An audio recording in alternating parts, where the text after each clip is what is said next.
Welcome back to Leaders of Today. I want to introduce you to my guest today, Rebecca Miner. Rebecca is a queer clinician, consultant, and educator whose work centers around the intersection of trauma, gender, and sexuality. As a gender specialist, she supports trans and gender nonconforming youth through their becoming and helps parents learn how to affirm and truly see their children. She's the founder of Prism Therapy Collective, where trauma-informed and neurodiversity-affirming care are at the core of every interaction. Rebecca brings both personal truth and professional expertise to the heart of this conversation. As a teen, Rebecca navigated complex challenges, struggling with her own mental health, supporting friends with eating disorders, processing her parents' divorce, and grappling with her own identity. These formative experiences didn't break her. They built her into the compassionate, courageous leader she is today. At just 14, Rebecca wrote an essay declaring that she'd either be famous or a teen therapist, because not enough people truly listen to teenagers. That mission still fuels her work, creating spaces where young people feel seen, building bridges between teens and their parents through empathy, trust, and connection. Rebecca, a published author, lecturer at Boston University's School of Social Work, and the forthcoming author of Raising Trans Kids: What to Expect When You Weren't Expecting This. This conversation is for anyone who believes in showing up with empathy, leading with lived experience, and building a better future for the next generation, especially those who've ever felt like they didn't quite fit the mold. Let's dive in.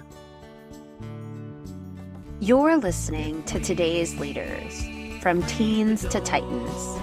Hi, I'm Lorraine Connell, a teen leadership coach. I transitioned from teaching chemistry to coaching teens in leadership, helping them realize they can do hard things.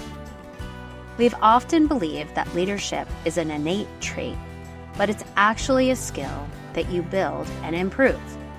On this show, you'll meet today's leaders who share their teenage experiences, revealing how they developed confidence, direction, and the tools to become the leaders they are now. You'll discover how you or the teens in your life have the potential to become confident leaders, even if it doesn't seem possible. Welcome, Rebecca. Thank you so much. All right, so I start all of my sessions with this question. Take us back to your teenage years and tell us how those experiences really impacted and affected the work that you do and the leader that we see in front of us today. Okay, so I became a teenager in the very early 2000s. And just to kind of set us in time here, a lot of low-rise jeans and terrible choices were made. I think the thing that stands out the most about that time for me and how it's shaped my work now is I both had the opportunity to really be in queer community. I was part of the GSA at school and I did a ton of musical theater. So I was surrounded by a lot of queer and trans, now we know, looking back, we're trans, that we didn't necessarily have that language then. And I also really benefited from mental health support. I started going to therapy consistently when I was 14, going on 15. And I think it was through that experience too that I was like, this is something that I really want to be able to provide for young people. So both of those things, I think, and like commitment to social justice and activism probably started at that time too. Yeah. And I, as a teacher, we had those communities, the GSA, and it was still really early where we started to have adults supporting kids. And I also had, when I worked as a teacher, I knew of 3 or 4 colleagues in my school who identified as queer, but not completely out in the community. And so did you have adults that you could see or leaders that you could see that were identifying as queer? Not really. I had examples. I had a couple teachers who were either lesbian women or gay men. I didn't have anyone who inhabited any of the kind of in-between gray spaces of identity. So I didn't see anyone who was queer or bisexual or kind of non-binary in their gender presentation. So I didn't see myself in them. Like I didn't feel it. I was like, oh, I'm not a butch lesbian. I know that. And I know I wasn't a gay man, even though sometimes it felt like it. So yeah, I didn't really have an example. I think it took a lot of years to unpack some of the compulsory heterosexuality that was so like convenient and easy, frankly. So it wasn't really until college that I started. Like when I was in the GSA, I was there as an ally. Interesting. Yeah. I think that's so fascinating to really like reflect on that, because you knew that you weren't one of the other binary identities. And I'm finding now that I have this vocabulary of binary, that I'm seeing so many other instances where we label things so binarily, if that's a word. But like, if I am not good, then I am bad. If I am not smart, then I am dumb. And so it's so interesting for me to start to reflect on how easy it is to be in a binary space, but how unrealistic it really is. So I would love for you to talk about the point that you made in that essay. Hit home really hard. You know, we don't listen to teenagers, which is number one, why I started this podcast. In COVID, I was struggling and I started to talk to my students and I was like, tell me what's happening in your other classes. And the information I was getting from them was just wonderful. And I was like, how is it that I've spent 15 years in the space of teenagers and not really ever asking them what they thought? And so that sort of led me on this path and this journey. So hearing that you wrote something as a teenager about not feeling like your voice mattered or that it was being heard, and now you're doing it to elevate voices. Tell me a little bit more about that experience and how it got you to where you are. Sure. So I wrote that essay as part of an application to Boston University's Summer Theater Institute.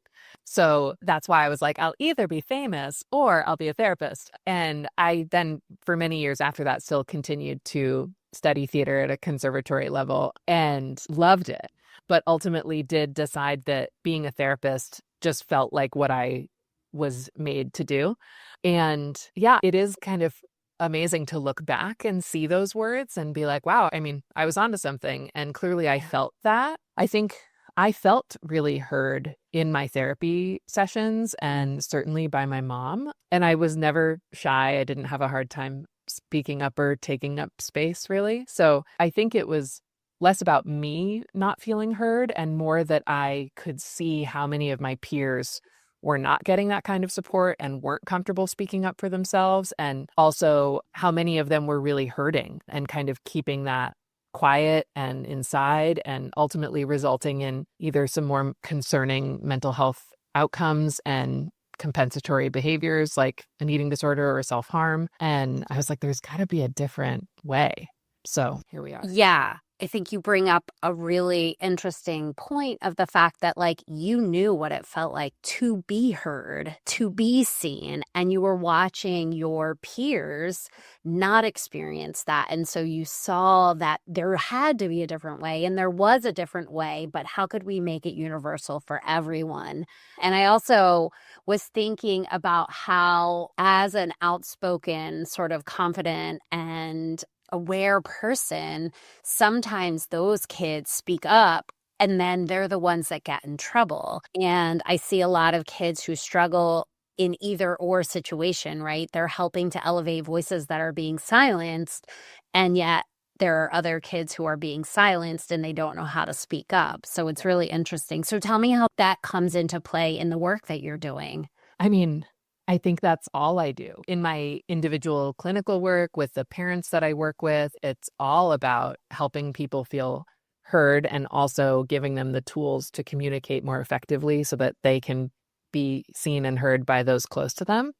And then in terms of the advocacy work, it's about, like, on a much larger scale, getting people to kind of wake up and listen to some of what's happening that may be outside of their awareness, or maybe they think it doesn't impact them or their community. And we're certainly seeing right now the kind of fallout of the political state of affairs that, if you can assume, oh, I don't know a trans person or I'm not a trans person, so this won't impact me. But the reality is, like, if you have a body, you should be paying attention. Yeah. And it goes back to that binariness, right? Like, we aren't one or the other. We're somewhere along a spectrum.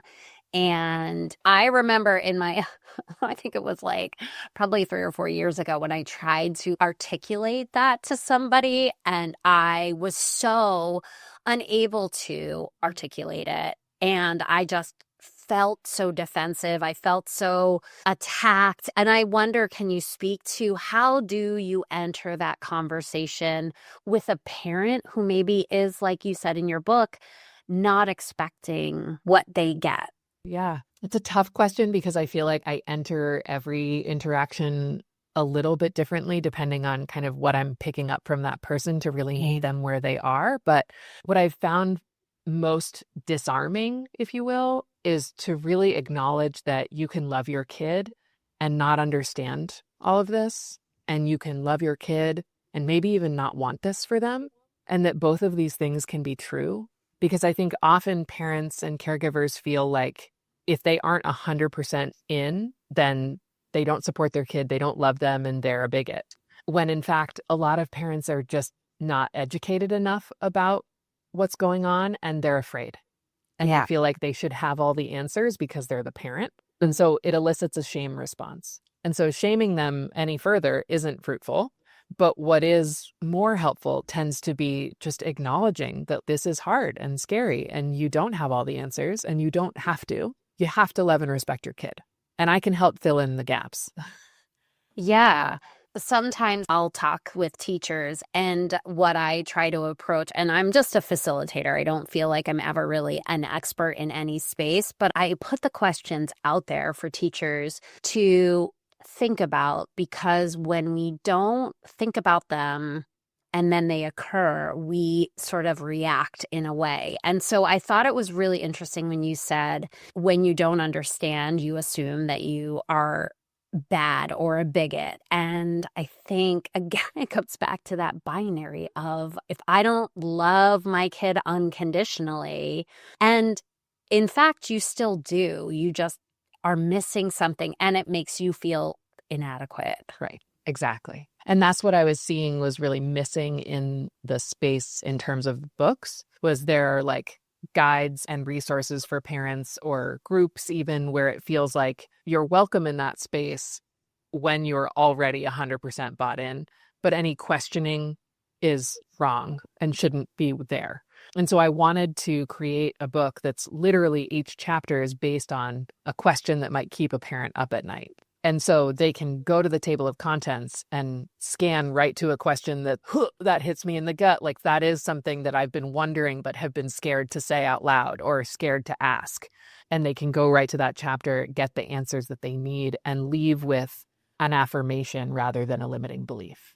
Yes. And that I'm afraid to ask questions. That's where I feel like our teachers are in this nebulous zone of, I know I did something wrong, but I don't have anybody in my world to say, can you help me? And so instead of coming to a conversation, I'm just going to pretend I didn't even do it. And that was my awakening moment when kids would say these things to me, and I would be like, I didn't even know, but maybe I did. It's like that uncomfortable feeling that you can push down. And your book, we are recording in April of 2025. Your book is currently in pre-order because it is not yet available, which I have it on pre-order, but oh, thank you. very excited to get it, because I think it's a book that everyone with kids or anyone working with kids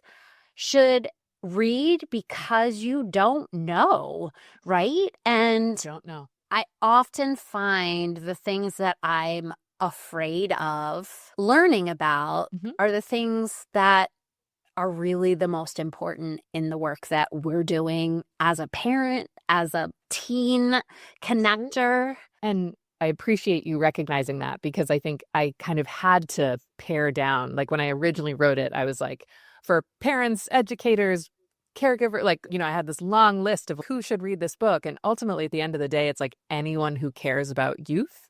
Yeah. But really, I hear this from parents so frequently that they're like, well, not my kid, but like our neighbor kid started wearing dresses, or my kid came home from school and asked me why someone in their class is going by a different name. And like, I didn't have the answer that I wanted to have. Like, I want to teach my kids to be affirming and supportive of everyone, but I have to have the language for that too. So my hope is that not just parents of trans kids will read it, but that anyone with kids, or who's an educator or a clinician, or interacts with kids in any capacity really, can sit with some of those questions.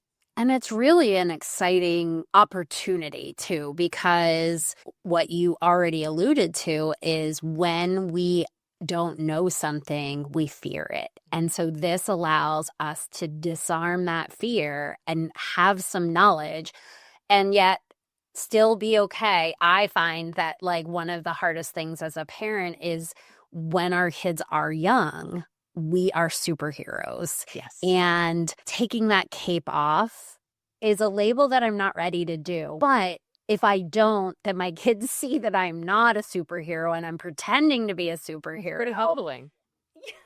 Yeah. Yeah. Yeah. And kids will be the first to call you out, right? And parents share that with me all the time. Is they're like, my other child will never let me get away with misgendering my other, like, even if I make a mistake, it's in passing and I catch myself, my other child is, you need to put money in the jar, or you're going to get squirted with a squirt bottle if you keep messing up at family occasions, which is hilarious and not always how I would recommend training your parents, but every family handles things their own way. But I think oftentimes young people are the ones that really hold us accountable and call us on things because they've had access to this information a lot more than their parents have. They've grown up with this and it's become part of their life in a way that it wasn't even in mine, right? So as I was sharing, I grew up, I was a teenager in the early 2000s. I went to the GSA that some of my clients go to now, literally same school. Oh my God. And the same teachers run it, which is wild. And now I'll sometimes ask them, like, do you go to the GSA? And they're like, why would I do that? All my friends are gay. And I'm like, oh, so you don't need a club. Like when I was in high school, it was like this sanctuary space where it was like one time a week you got to be around other people who like got it. And it felt really like safe and affirming and all the things. And again, I was there just as an ally, which I think still is such an important part of GSAs, because so many people who come as an ally, some of them are, but some of them are in their own journey, and giving that kind of gray area of I might belong, TBD, is important. But yeah, it's funny how different it is now. Whereas, a lot of my clients are like, oh, well, I have these like 12 different identities that I have terminology for and can explain to you exactly what they all mean, because there's a whole Tumblr page about it and I'm part of a Reddit community and I'm also on Discord. And I'm like, none of that existed. No. I barely knew some of these words. I learned it was okay to say queer when I got to college. Right. And started taking queer theory. But before that, like even bisexuality was a word I knew, but it wasn't a good word. It certainly wasn't a word I wanted to be associated with. I was like, that is for girls who just want boys' attention and who are like acting in ways that, I wouldn't be proud of. And now the attitude towards that word, it's almost like one of the basic ones. You're like, oh, I know what that got him right. Yeah. That's one of those first 5 letters in the alphabet that just keeps going and going. So yeah, times have changed. Yeah. So what are some of the struggles that mostly my audience is the older community? So the adults, the teachers. What are some of the struggles that often come up, but are the ones that we're afraid to bring up? So what's the question that like most parents are afraid to ask, but really want to know? I mean, I think one of the ones that's come up more and more in the last couple of years, I think, is around asexuality. I think parents, and of course, this, in part, we need to acknowledge that, like, I practice in Massachusetts. It's like far more liberal than a lot of other places. So a lot of the families that I work with are like just waiting for their kid to come out sometimes. Like they're like, I know this about you already, I think, but I just need you to kind of tell me. And I think sometimes parents are afraid to ask in general if they think their kid is attracted to someone of a gender they weren't necessarily anticipating.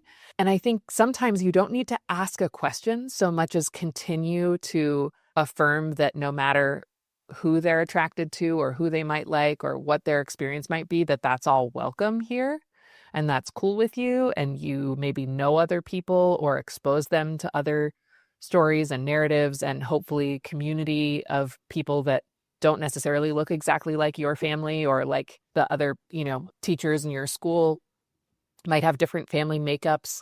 But I think the one that's been coming up a lot more frequently is when young people are saying, I'm aromantic or I'm asexual, that people probably over 40, I would say, maybe even 35, are very resistant to that concept and are like, their immediate response tends to be like, you just haven't met the right person yet, or you don't know that, don't close off your options.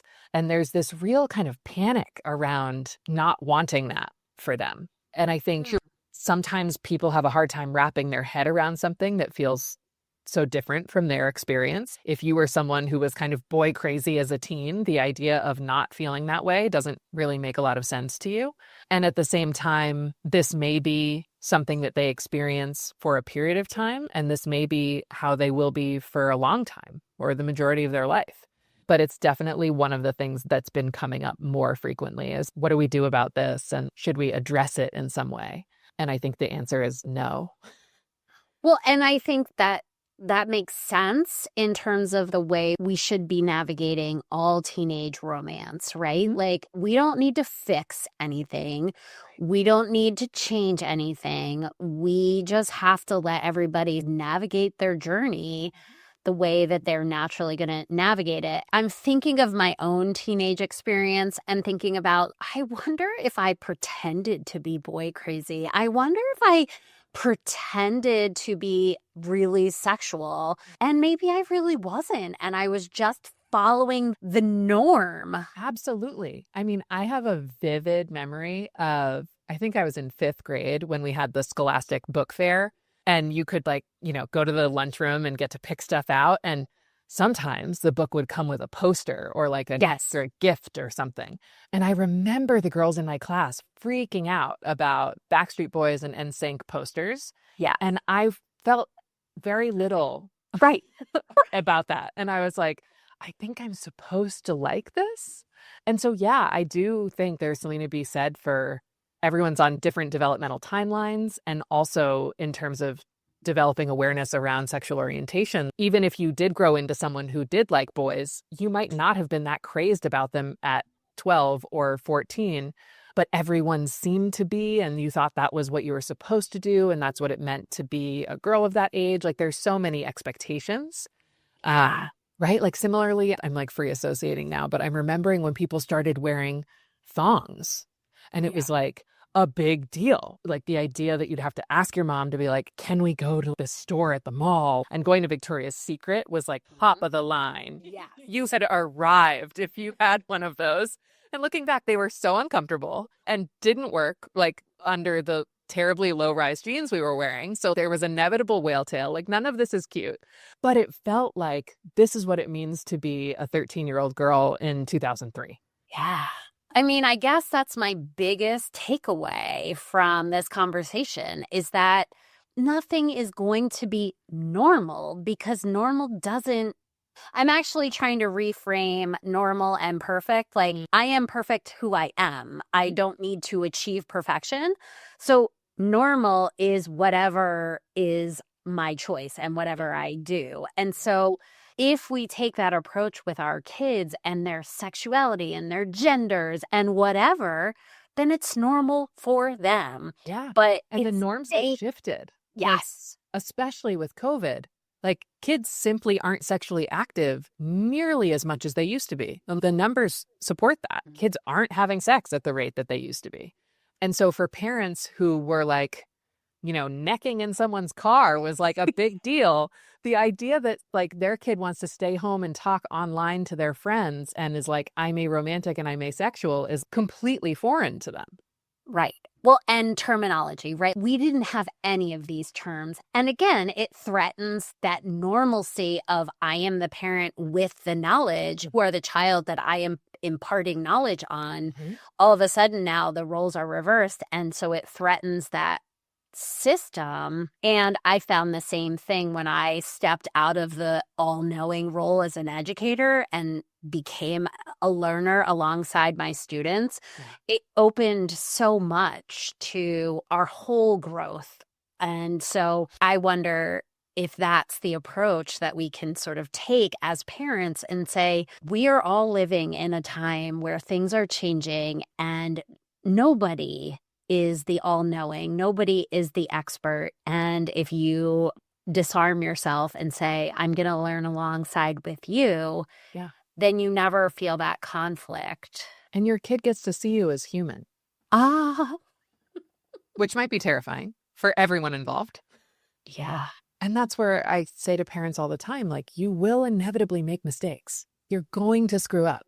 Being able to own that is the thing that makes repair possible. And so I think moving away from that all-knowing space to being like, what does that mean to you? Or tell me more about that. I'm going to be curious with you. And not in a like, you have to do all the educating for me. Like, obviously, you're still a parent. You'll hold the appropriate boundaries and things. But it's okay to learn alongside with your kid and to follow their lead around some of these identity pieces especially. Yeah. I think the curiosity piece is your best tool. Right? Like to just ask a question instead of reacting gives you a moment to breathe, and it gives your kids an opportunity to share from their perspective.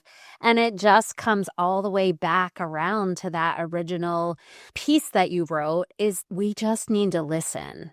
We need to be in community with teenagers. And my gosh, I don't think I would ever want to be a teenager in this time right now because I just feel like there's so much and nobody is really available as that expert, and that was my experience, right? I always had somebody that I knew I could go to who would have the answer, or at least, I guess, faked it. But now there's so many sources of answers, and I think parents struggle because they don't know what is a valid answer, and our kids are seeking answers from sources that are outside of our comfort zone. Yeah. There's so many other questions that I could just dive in with you, but I want to just ask you to go back to the teenager that you were and the teens that you see today and give some advice to them to know from your lived experience and your experience as a teenager, what advice do you have for them? The first thing that comes to mind for me is that terminology is only as helpful as it may mean something to you. So like you don't have to know exactly what category you fit into. It might feel affirming when you feel like you've landed somewhere and kind of found your people, but it's also okay to like waffle around a bit and not be sure where you belong. I see so often this like real seeking for a final answer, and identity is fluid. So having a final answer, right, or that perfect thing is not ultimately an outcome that will leave you feeling like you've arrived, and instead may actually leave you feeling boxed in. So I think leaving room to explore is really important. I love that. So where can people find the book? The book, again, is called Raising Trans Kids, What to Expect When You Weren't Expecting This. Where can they pre-order that? So you can pre-order it at all major retailers. However, I'm also partnering with All She Wrote Books, which is a queer feminist bookstore in Somerville, Massachusetts, and they are offering signed and personalized copies. So if you want to support a small local bookseller, I'd love it if you placed your pre-order through them. And otherwise, like Amazon, Barnes & Noble, all the other big ones have it too. Awesome. I'm really excited for the book. I'm really excited for the work that you're doing. And if people want to follow you, where is the best place to get your information? I am the most active on Instagram. I have my Instagram page is gender.specialist, or you can go on my website, which is genderspecialist.com, and the links to pre-order and my blog and all kinds of resources are all easily accessible there as well. That's awesome. And I follow your Instagram and I find such validating information on there all the time that you have say this, not that, or when you see this, say this. And it's just so helpful. I see it daily and it just reminds me that there's always more to learn and to continue to seek information that validates others. And I was just listening to a podcast of somebody talking about the golden rule and how it's like treat others how you want to be treated, but really it's treat others how they want to be treated. Exactly. And I think every time I see your content, I'm reminded that it's not about me. Thank you. That means a lot to me. Yeah. So that's one way to get content. And I also have a biweekly newsletter, so I won't clog up your inbox. But if you're not a social media person, email is another way to get semi-frequent reminders of some tips and tricks and also opportunities for active allyship. I love that. Rebecca, thank you so much for your time. And this has been really great. I'm so glad. Thank you for having me. Are you ready to help the young people in your life unlock their inner strength and step confidently into leadership? The new workbook from Peers Not Fears, Your Voice Matters, Uncovering Your Unique Leadership. It's designed to help teens see the leader in themselves, step by step. It's not just a workbook. It's the first step towards a ripple effect that could change lives. Let's turn today's teens into tomorrow's titans. Thank you for tuning in to this episode of Leaders of Today, Teens to Titans. If you found this episode helpful, please subscribe, leave a review, and share it with other parents who might benefit from this conversation. Together, we can support our teens in building healthy, positive relationships and become leaders of tomorrow. Until next time, I'm Lorraine Connell, and this is Leaders of Today, Teens to Titans.